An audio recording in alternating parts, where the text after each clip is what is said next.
और अब इस बिग मार्केट वॉइसेस की कड़ी की आज बातचीत को शुरू करते हैं। श्री अभय अग्रवाल हमारे साथ पैपसी के आगे जुड़ चुके हैं। सर नमस्कार, कार्यक्रम में स्वागत है। मैं आपकी फैक्ट शीट को रीड कर रहा था, मैं उस पर आऊँगा, आपके स्टॉक्स, आपका सिलेक्शन, आपका क्राइटेरिया, किस पे फोकस कर रहे हैं आऊँगा। लेकिन उससे पहले इन पूरे सर्कमस्टेंसेस को बहुत शॉर्ट टर्म में, I am still sceptical about mid term, longer term, but हाँ शॉर्ट टर्म में आरबीआई के इस स्टेप्स ने एक रिवर्सल तो हमें देने का मौका दिया है ना। जब पूरे विश्व में एक बार अगर आप देखें एआई रैली थमी, वो चिप स्टॉक का कोलैप्स होना भी था शुक्रवार को, यील्ड्स का बढ़ना, हमें इमर्जिंग मार्केट्स में कॉस्पी के बहुत अगर आप देखें जलवे थे, लेकिन 2-3 दिन से तबीयत वहाँ भी नासाज सी है। और ऐसे ऐसे ऐसे समय में आरबीआई की एक कदम to bring liquidity, to bring money और स्ट्रेंथन रूपी, आप इन कदमों को कैसे रीड कर रहे हैं? क्योंकि हमारा हर कोलैप्स उसको भी स्पॉन्सर निफ्टी बैंक कर रहा था और हमने historically all time high create किया है, तो वो भी बिना अभाव के हम निफ्टी बैंक के नहीं कर सकते। आपका टेक इस पर? जी, नमस्कार वीरेंद्र। देखिए, जो भी हमारे आरबीआई, फाइनेंस मिनिस्ट्री, सरकार जो भी कदम उठाए, जहाँ पे हमारे लिए फॉरेन कैपिटल को अट्रैक्ट करना आसान हो जाए, वो बहुत ही वेलकम कदम है। और मुझे लगता है ये जो आरबीआई ने अभी किया है, ये भी एक छोटे कदम है, बहुत वेलकम है, पॉजिटिव है। और प्रॉब्लम एक ये है वीरेंद्र कि अ, इंडिया में इन्वेस्ट करने में इंटरेस्ट है लोगों का, तो जस्ट बिकॉज़ हमारे पास फ्लोज़ नहीं आ रहे हैं, इसका मतलब ये नहीं है कि इंटरेस्ट नहीं है इन्वेस्टर्स का। हो सकता है कुछ सेगमेंट है फॉरेन इन्वेस्टर्स का जो डिसअपॉइंटेड है इंडिया से, बट मैं कहूँगा कि एक मिक्स बैग है जहाँ तक मेरी बात होती है। इंडिया को लोग देखते हैं एज़ अ ग्रोथ, देख रहे हैं एज़ अ ग्रोथ डेस्टिनेशन, जहाँ पे रिटर्न बनने की अगले 10 साल बहुत अच्छी संभावना है। पर स्ट्रक्चरल इश्यूज़ की वजह से हम ये फॉरेन कैपिटल अट्रैक्ट नहीं कर पा रहे हैं, और आई थिंक यहाँ पे जो भी कदम सरकार उठाए, आरबीआई ने उठाए, जो एफसीएनआरबी डिपॉजिट्स के लिए हैं, वो बहुत ही अच्छे हैं। उन्होंने आरबीआई ने कहा कि हम हेजिंग कॉस्ट बियर करेंगे, व्हिच इज़ अमेजिंग। मुझे लगता है कि ये एक शुरुआत और अंत यहीं पे नहीं होने आना चाहिए। सरकार को बहुत कुछ कर सकते हैं फॉरेन कैपिटल को अट्रैक्ट करने के लिए, एज़ लॉन्ग एज़ वो ये माने कि फॉरेन कैपिटल इंडिया के लिए ज़रूरी है। और एक जो मुझे लगता है सरकार का थोड़ा नज़रिया था थोड़े समय पहले तक कि हमें फॉरेन कैपिटल की ज़रूरत नहीं है, हम अपने आप कर लेंगे। मुझे लगता है कि अब जो रूपी पे प्रेशर आया, उससे थोड़ा रिवर्सल है होपफुली उसका, कि अगर हमें अपनी इकोनॉमी को ग्रो करना है, जीडीपी को ग्रो करना है, तो उसके लिए हमें डोमेस्टिक कैपिटल और फॉरेन कैपिटल दोनों की ज़रूरत है। तो हमें एक आसान रास्ता बनाना पड़ेगा फॉरेन इन्वेस्टर्स के लिए, एनआरआई इन्वेस्टर्स के लिए, कि वो इंडिया में इन्वेस्ट कर सकें। तो मुझे लगता है बहुत पॉजिटिव कदम है, और मैं उम्मीद ये करता हूँ कि ये पहला और आखिरी कदम नहीं है, बल्कि इसके अलावा हम देखेंगे एक सीरीज ऑफ स्टेप्स जहाँ पे हमारे लिए आसान रहेगा फॉरेन कैपिटल को लाना। उम्मीद यही करते हैं। अभय जी, गुड आफ्टरनून। ठीक है, ये तो बात हो गई जो आरबीआई ने कदम उठाए। तो इसके बाद जो वीरेंद्र जी ने भी प्रश्न पूछा, तो बैंक्स को लेकर क्या मजबूत आउटलुक बन रहा है अभय जी? और जिस तरीके से आज तो हालांकि ब्रेंट और रुपए का भी साथ मिला है निफ्टी बैंक को, पीएसयू प्राइवेट बैंक्स में क्या भी मूड माहौल? देखिए, एक हमारे सारे जो बड़े बैंक हैं और स्पेशली प्राइवेट बैंक्स हैं, जो लिस्टेड प्राइवेट बैंक्स हैं, सबका एक प्रॉब्लम जो थी पिछले जनवरी से मैं कहूँगा, और जनवरी शायद पिछले लास्ट क्वार्टर में भी, सितंबर, अक्टूबर, नवंबर, दिसंबर वाला, उसमें क्लियरली दिख रहा था कि क्रेडिट ग्रोथ नहीं है। और क्रेडिट ग्रोथ है पर लायबिलिटी जो डिपॉजिट ग्रोथ है, वो गिर रही है, और वो पेस नहीं कर पा रहे हैं, उसके मैच नहीं कर पा रहे हैं। तो ये बड़ा एक स्ट्रक्चरल प्रॉब्लम जैसा इश्यू हो गया था, जहां पे बैंक्स खुद कह रहे थे कि हम कोशिश कर रहे हैं, पर मालूम नहीं कि डिपॉजिट्स कैसे मिलेंगे।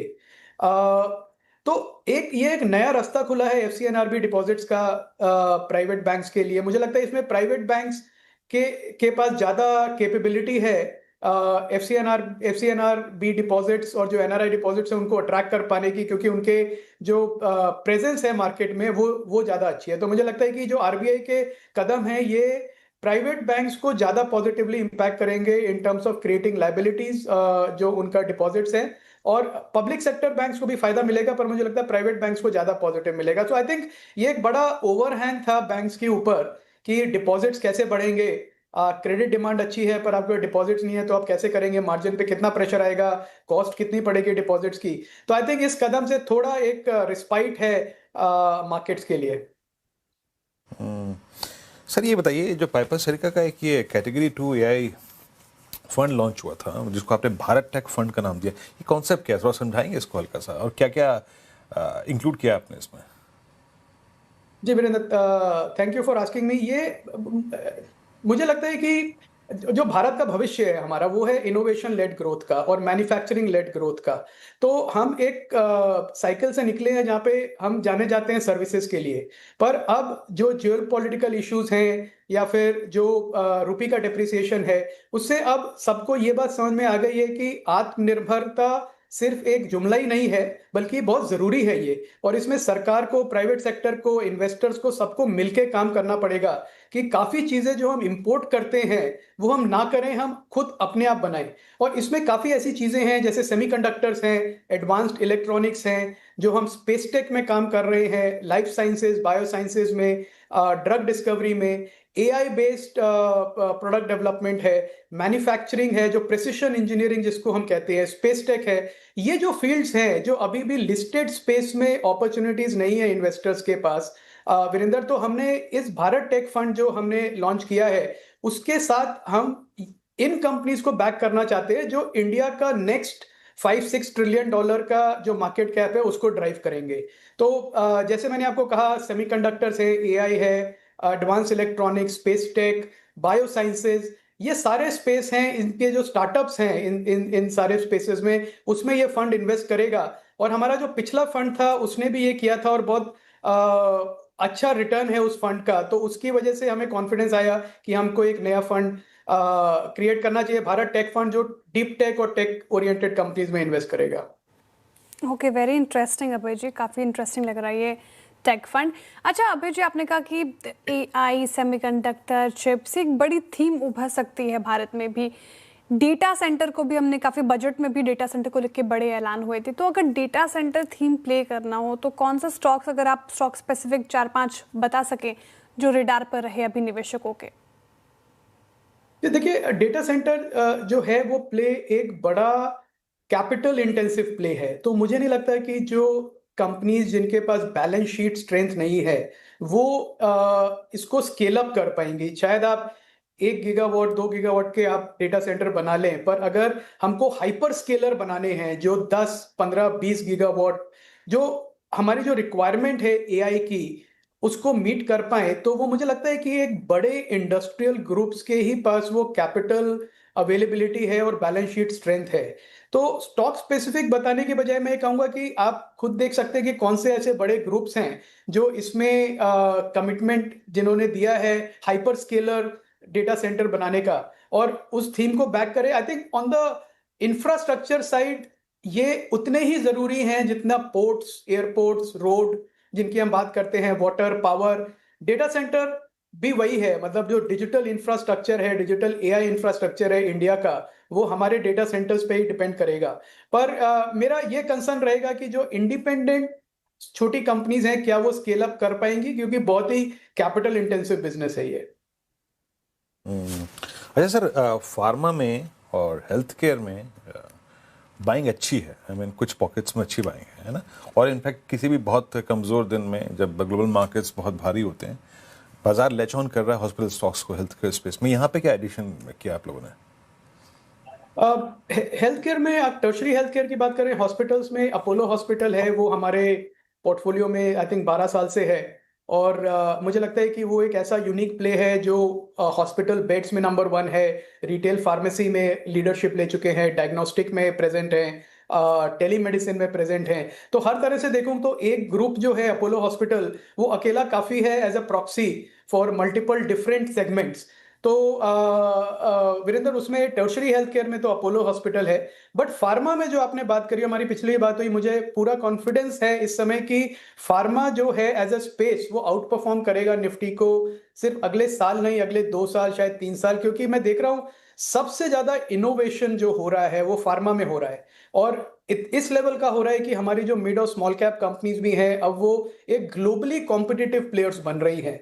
और आपने मुझसे पिछली बार भी पूछा था हमने क्या ऐड किया था पोर्टफोलियो में, मॉडल पोर्टफोलियो हमारा है पब्लिक डोमेन में, और मेरी बाय रिकमेंडेशंस नहीं है, पर छोटी कंपनीज भी जो हमने ऐड करी थी, सेनोरिस फार्मा वो ऑलमोस्ट ऑल टाइम हाई पे है, सकार हेल्थ केयर, और उसके साथ दिवीज भी हमारे पोर्टफोलियो में काफी साल से है। सो आई थिंक ये जो कंपनीज हैं, मुझे लगता है ये मल्टी बैगर्स बनेंगे यहाँ से भी, क्योंकि जो इनोवेशन साइकिल जो इन्होंने जिसपे इन्होंने जर्नी करी थी पिछले 4-5 साल, अब उनको पूरा फायदा मिल रहा है। सो फार्मा मुझे लगता है कि बहुत बड़ी थीम है इंडिया में, जो अभी भी इन्वेस्टर्स अप्रिशिएट नहीं कर रहे हैं। और लगातार आपने चर्चा की है सर फार्मा स्पेस को लेकर, अलग अलग प्लेटफॉर्म्स पर भी, सीएनबीसी आवाज़ पर भी लगातार। अच्छा, ये आईटी स्पेस को लेकर अभी थोड़ा क्या सर आपका नज़रिया आप चेंज हुआ है या फिर आपका व्यू इंटैक्ट है? आज भी गिरा है, आज टीसीएस के चेयरमैन चंद्रशेखर जी का बयान भी आया, एआई एजेंट्स की संख्या ह्यूमन एम्प्लॉयज़ जितनी होगी अब आने वाले समय में। कैसे देख रहे हैं आप और आईटी स्पेस पर क्या व्यू है अब? जी देखिए श्रेया, मैं चाहूंगा कि हमारी आईटी कंपनीज बहुत अच्छा करें, हम मतलब ग्लोबल लेवल के प्लेयर्स बने, और थे भी एक टाइम पे। पर उसके बाद जो हमारा डिसेंट हुआ आईटी सर्विसेज का, वो बड़ा कंसर्निंग है। और क्योंकि हम अभी भी हमारी कंपनीज एआई को एक सर्विस की तरह देख रहे हैं, वो अभी भी एआई को एज अ प्रोडक्ट नहीं देख रहे हैं। और पूरी दुनिया में जो सर्विसेज हैं वो प्रोडक्टाइज हो गई है, पर हमारी जो कंपनीज हैं अनफॉर्चुनेटली वो अभी भी एआई एज अ सर्विस की बात करते हैं। तो मुझे लगता है कि ये एक बहुत बड़ा इशू है, और जब तक ये इशू रहेगा तब तक मुझे नहीं लगता इन्वेस्टर्स का कॉन्फिडेंस आएगा।